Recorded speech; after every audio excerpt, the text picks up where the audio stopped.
Mapagpalang araw po sa ating lahat. Ako nga po pala si Angel Jan Agner at welcome po sa aking Day 126 Daily Devotion ni Pastor Russell Ocampo.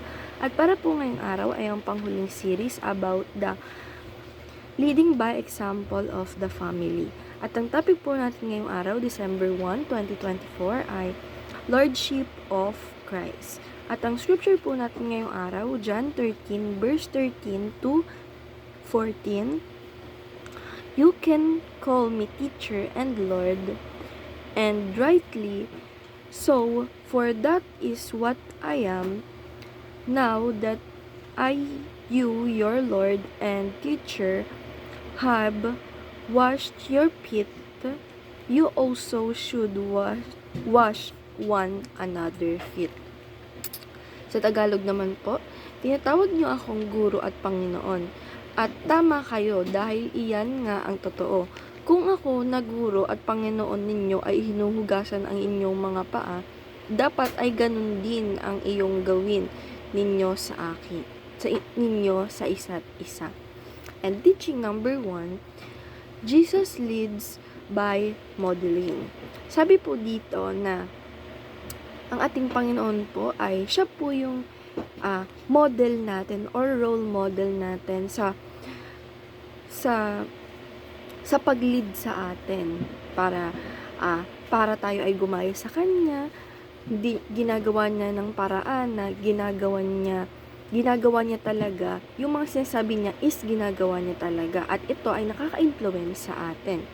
Kung ano yung tinuturo niya, ayun din yung ginagawa niya o pinapamuhay niya yung mga sinasabi niya.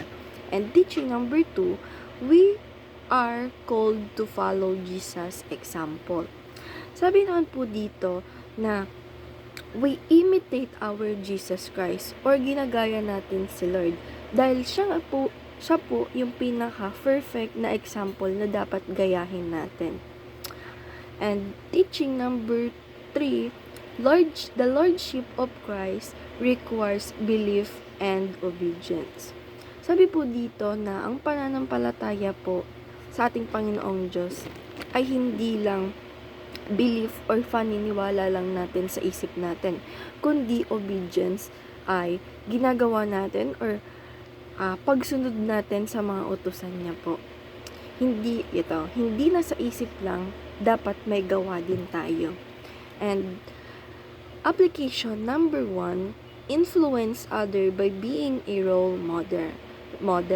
Sabi naman po dito na i-apply po natin sa sarili natin na dapat na i-influence po natin yung iba na tayo naman po yung being a role model. Kasi nga po, ang role model natin ay si Jesus and tayo naman po pag mag-influence tayo and dapat pakita natin na tayo naman po yung role model na yung sinasabi po natin ay dapat ginagawa po natin or pinapamuhay po natin.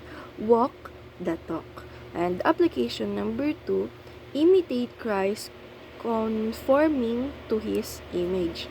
Sabi naman po dito na gayahin natin or dapat gayahin tayo or gayahin natin ng ating Panginoong Diyos na siya po yung image natin or yung example na ginagaya. Like Jesus, alam po natin talaga na Jesus is only perfect. Kaya po dapat siya yung ginagawa natin.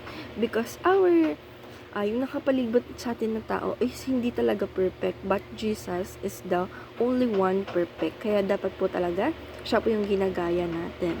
We imitate Christ. And application number 3, internalize our identity as followers of Christ. Sabi naman po na dito na isipin po talaga natin na dapat na yung mga ginagawa natin is talagang nagsento na follower talaga tayo ni Jesus or nagpapakita ito na follower talaga niya tayo. And discussion, how does Jesus' example of leading by modeling challenge the way we influence others? Para po sa akin at para po sa devotion ngayon na yung Si Jesus po is our example, and kasi nga po, siya po yung only perfect. Para po, siya only perfect na dapat ginagaya natin.